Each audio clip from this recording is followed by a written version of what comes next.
What's going on? Stay exactly where you are. This will be over quickly if no. You are. Titilayo, This will what be is over happening? quickly if no. Stay behind me. Mr. Adeyemi, you are coming with us nice and quiet, and everyone else in this room gets to go home tonight. Before this goes any further, you should know something about tonight's job. I don't think your employer told you everything. And who are you supposed to be in this room? Nobody important. Just his wife. The first time Titilayo Bello ever pointed a gun at another human being, she was 19 years old and scared out of her mind. Tonight, at 34, standing in a ballroom full of diamonds and fake smiles, she was about to do something far harder than that. She was about to let people see who she really was. The Adeyemi Tower glowed gold that evening, 40 floors above the city, glass walls shining like a crown. Inside, waiters moved between tables carrying trays of shrimp nobody would finish, and a live band played something slow and expensive sounding. This was the night Janasi Adeyemi's company finally went public, the night his name would be printed in every business paper in the country. Titilayo stood near the window in a deep blue gown, watching her husband laugh with a group of investors 20 feet away. She loved him. She had loved him since the day they met, 3 years ago, at a small bookstore, where he had tried and failed to carry too many books at once. He was not a bad man. He was just a man who had never once had to look past the surface of anything, because life had always handed him the surface and told him that was enough. "You look like you are somewhere else," said a voice beside her. She turned and saw Khalid, the head of Janasi's security team, a tall, quiet man with kind eyes and a habit of noticing everything in a room within seconds of entering it. Titilayo liked Khalid. He was one of the few people at these parties who spoke to her like she had a mind of her own. "Just counting exits," she said, half joking. Khalid laughed, but something in his face did not fully relax. "Funny you say that. 2 of my men were pulled off shift tonight. New orders from upstairs. I don't know who signed them." Titilayo felt a small, cold feeling settle in her chest, the kind she used to feel right before something went wrong in the field. She had learned a long time ago never to ignore that feeling. "Who has the authority to pull your men?" she asked quietly. "Only 3 people," Khalid said, "Jonasi, me, and his sister." Across the room, Mercy Adeyemi stood near the dessert table in a red gown, holding a glass of wine she had not touched, watching Titilayo the way a cat watches something it has decided does not belong in its house. Mercy had never liked her brother's wife, not because Titilayo had done anything wrong, simply because Titilayo had grown up in a small flat above a tailor shop, and Mercy could not understand how someone from nowhere could end up standing beside the Adeyemi name. She still doesn't know how to hold a wine glass properly, Mercy said to the woman beside her, not bothering to lower her voice enough. Some poor girl he married off the street, and now she's standing there like she owns the building. The words landed exactly where Mercy wanted them to land, close enough for Titilayo to hear. Titilayo did not turn around. She had heard worse things than that, in worse places than this. She simply set her glass down and said softly to Khalid, "Get eyes on every stairwell camera. Now something is wrong tonight." Khalid did not question her. In 3 years of guarding this family, he had learned that when Titilayo's voice changed like that, low and flat and certain, it was worth listening to. He never got the chance to check. The lights in the ballroom flickered once, then died completely, dropping 300 guests into sudden darkness, broken only by the red glow of the emergency exit signs. Someone screamed. Glasses shattered on the floor. Then a voice came through a small speaker clipped to the wall, calm and cold. "Everyone stay exactly where you are. This will be over quickly if nobody does anything foolish."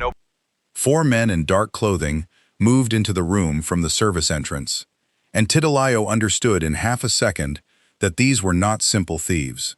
Thieves moved fast and nervous. These men moved slow, controlled, like they had rehearsed this exact walk 100 times. Janasi grabbed her arm in the dark, his hand shaking. "Titilayo, what is happening?" "Stay behind me," she said, and something in her voice made him actually listen for the first time in their marriage. The leader of the group stepped into the thin red light, a man with a calm face and a gun held low at his side, clearly comfortable holding it. His eyes moved across the crowd until they landed on Janasi. "Mr. Adiemi," he said, "you are coming with us, nice and quiet, and everyone else in this room gets to go home tonight." Janasi's mouth opened, but no words came out. He looked, for the first time Titilayo had ever seen, completely powerless. Titilayo stepped forward instead, placing herself gently but firmly between her husband and the armed man, her hands raised, palms open, her voice calm and steady, like she was talking someone down from a ledge rather than facing a weapon. "Before this goes any further," she said, "you should know something about tonight's job. I don't think your employer told you everything." The leader tilted his head, curious despite himself. "And who are you supposed to be?" Nobody important, Titilayo said, and stepped just close enough. Just his wife. What happened next took 11 seconds, though later, when the guests tried to describe it to the police, most of them said it felt like it happened in complete silence, like the whole room was holding its breath. Titilayo moved his gun hand upward and sideways in one smooth motion, the same movement she had practiced 10,000 times in another life, a life with a different name and a different uniform. The shot that would have hit the ceiling never even fired, because the gun was already out of his hand and skidding across the marble floor before his brain caught up with what his body had just lost. She turned his own momentum against him, guiding him gently but firmly down to one knee, her forearm across his shoulder.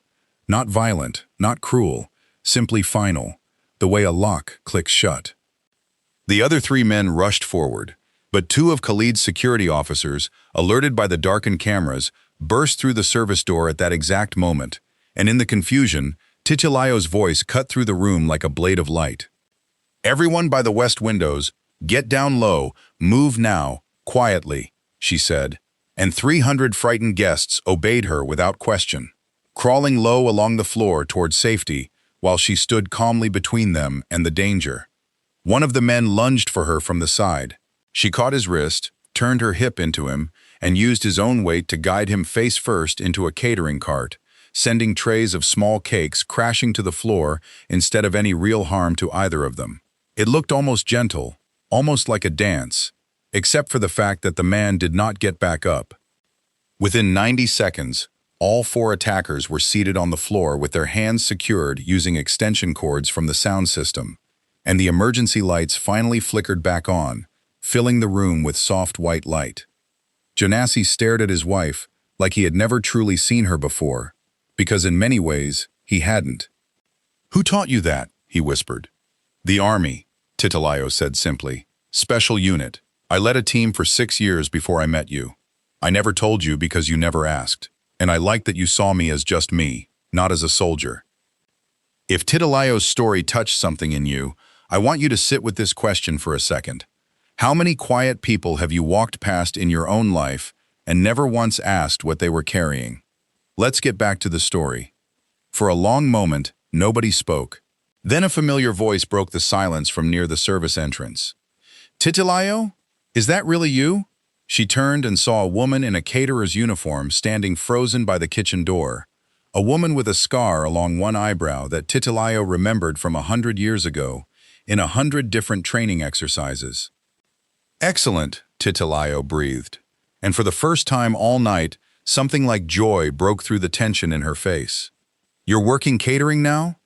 "Undercover," Excellent said quietly, glancing around to make sure nobody else was listening. "I've been investigating a small ring skimming money from investors before the public listing tonight.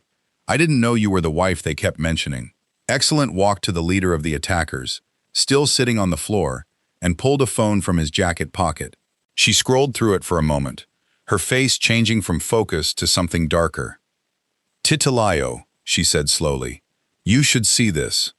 The messages on the phone were simple, sent 2 weeks earlier. "Pull 2 guards off the west stairwell during the gala.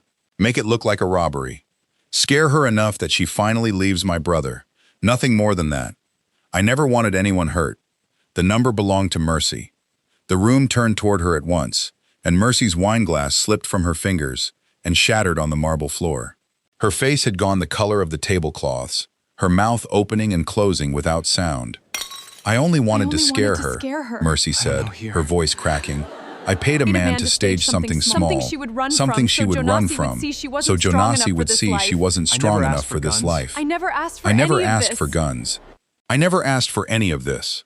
You asked strangers to walk into a room full of people you love and terrify them, Titilayo said, her voice quiet but sharp enough to cut glass.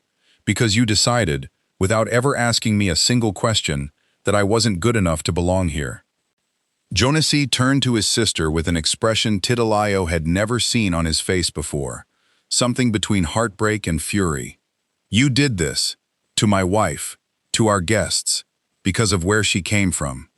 Mercy had no answer. There was none to give. The police arrived 20 minutes later, guided calmly through the tower by Khalid, who gave a full report, while Titilayo sat with the shaken guests, speaking softly to an elderly couple until their hands stopped trembling.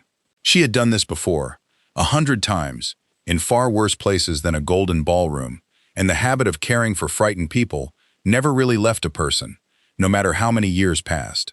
Jonasi found her near the window afterward, the city lights spread out below them like scattered stars.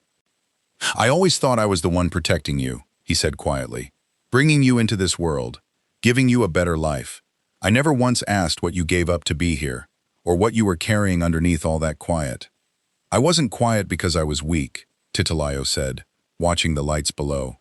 I was quiet because peace mattered more to me than being seen, but tonight I learned something. Peace and invisibility are not the same thing. He reached for her hand, and this time she let him hold it, though something between them had shifted, something that would take a long time and a lot of honest conversations to fully repair. What happens now? He asked. Titilayo looked at him for a long moment, then out at the city she had chosen to call home, the city where she had built a quiet life on top of a loud, difficult past. Now, she said, you get to know the whole person you married. Not the poor girl your sister talked about, not the soldier either, just me, if you're ready for that. Jonasi nodded slowly, and for the first time since she had known him, she believed he truly understood what she was offering him.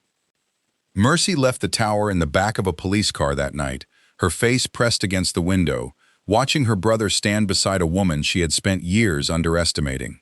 She had wanted to prove Titilayo did not belong in their world.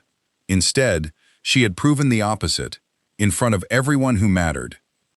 Titilayo Bello walked back into that ballroom the following week for the reopening gala, wearing gold instead of blue, her head high, no longer hiding a single piece of who she was. People who once looked past her now stopped to shake her hand, some out of respect, some out of fear. She did not mind either one because for the first time in 6 years, she was no longer performing a smaller version of herself to make other people comfortable.